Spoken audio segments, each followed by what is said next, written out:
and France had to garrison everywhere, which it regarded as a royal pain in the backside.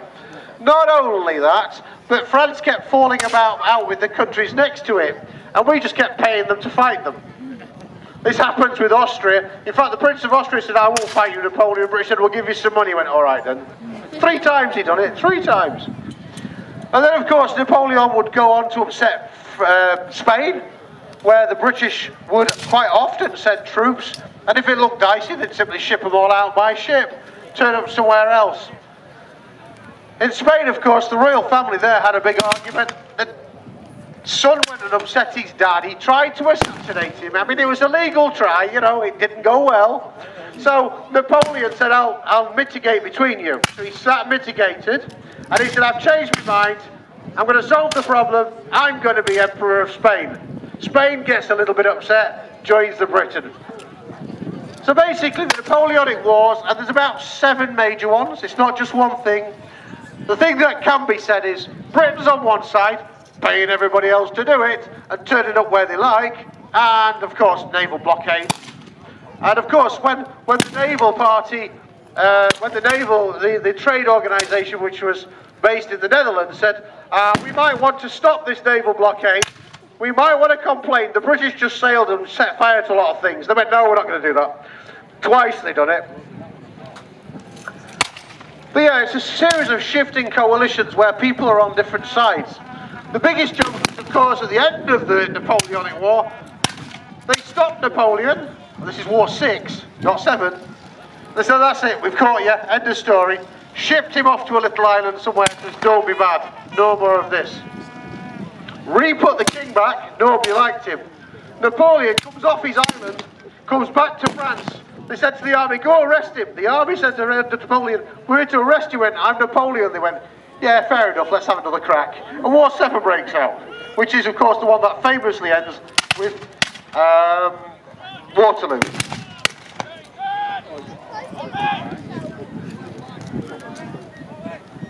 The French, of course, are in blue, but some of the French are in irregular uniforms. The French army was often portrayed in films like you know, Sharp, as being slightly unprofessional, not having a clue. This is not the case. The French army had invaded most of the continent. The French army had done an incredible job. It was a professional force. The problem was, as it had to garrison more and more land, and it had to really garrison, its supply lines got a bit stretched. And of course, you're never quite sure when the pesky British are going to turn up, or when they're going to pay the natives to make your life a misery.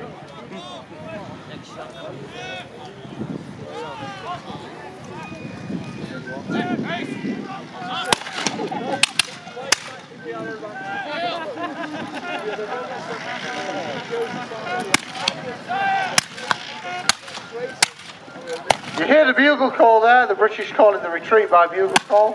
The French army was always known for being very aggressive, and the French army has brought fife and drum. Fife and drum were, again, a combination that we used at unit and company level. There appears to be a lot of Frenchmen today. Now the gentlemen on the right are the 21st. They are the owner of an eagle. I'll tell you a little bit more about eagles in a minute. The ones on the left of the battlefield from me, they're an irregular unit and haven't been properly equipped for a while.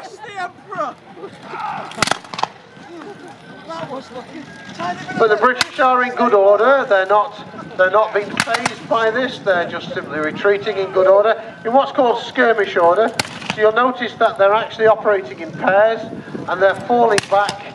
And instead of standing in a line that can be shot because they're in low numbers, they're actually spread out. Skirmish order begins to occur. This is the one thing that actually Sharp's rifles can get right. And you'll see skirmish order a little bit later in another skirmish that's going to happen today. And of course, this is the basis of modern warfare. The gentleman in the green, by the way, is a member of the Rifles. He's the 95th Rifles, but he is their bugler.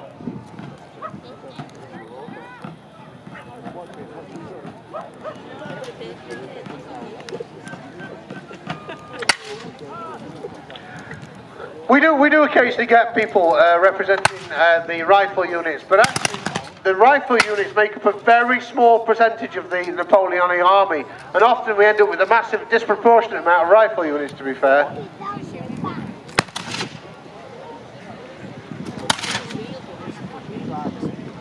Well, they've moved right from one end of the battlefield to the other, so you've all got a good look at them as they come forward.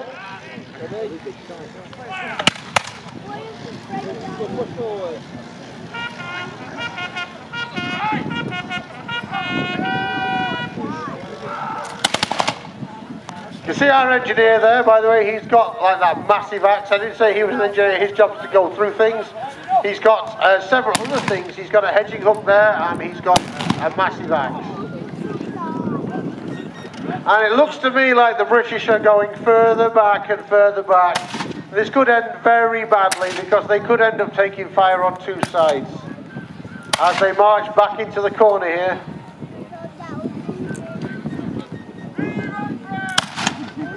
The French commander there rallying his troops with a Vive la France.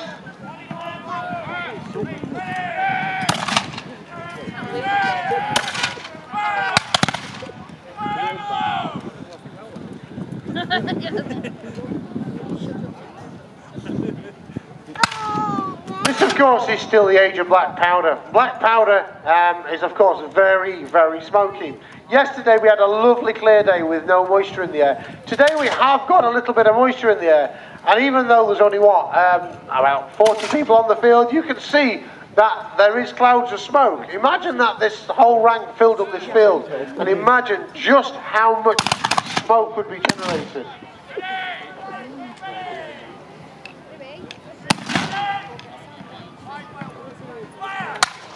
Firing by file. Oh, they've let the French get close, and the British might have just lucked out. They've just killed some members of the 21st. The sad thing about this, of course, is although some wonderful ladies turn up during this period, called like the likes of Florence Nightingale, who actually begin to reform the way that medical care is given to troops, and they set a whole chain of events off that will actually ratify in the American Civil War and become enshrined in law in the First World War. Oh, it looks like the British have got their act together. They might yet win. But then again, the French might yet surround them. Who are we cheering for today, by the way? The French? Or these redcoats here? Well, give them a cheer then, because they're getting surrounded. It could all go wrong yet.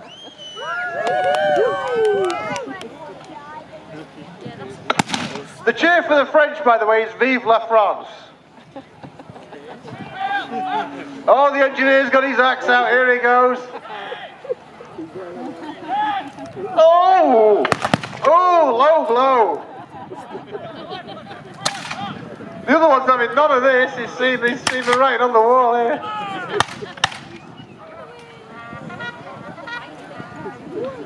Oh, and some of the French irregulars have run away. And the engineer's doing the flank himself. I believe he's called Guardsman Mitchell, actually. I think he's gonna go behind the French. I don't think they're watching.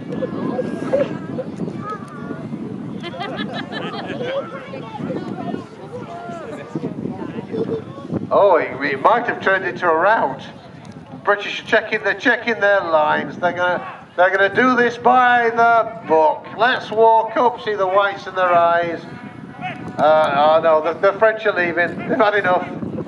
Or are they reforming? Are they yet to fool them?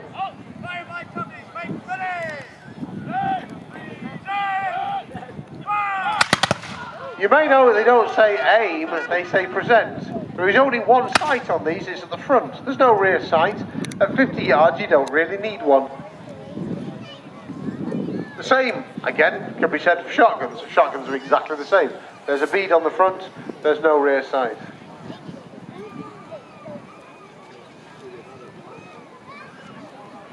Forward again, I think.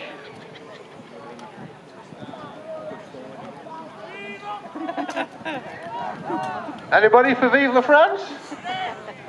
Anybody for God Save the King?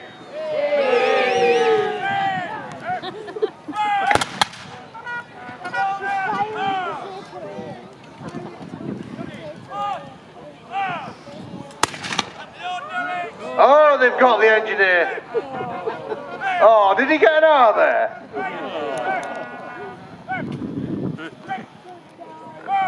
All of them died.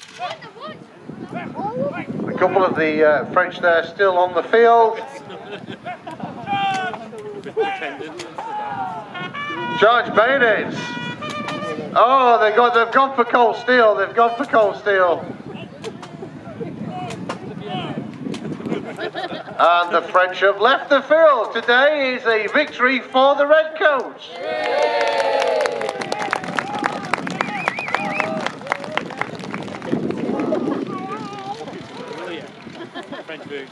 And of course they are the 33rd West Riding, and of course the East India Company, and of course the bugler from the 95th Rifles. Ladies and gentlemen, let's have a cheer for our Redcoats.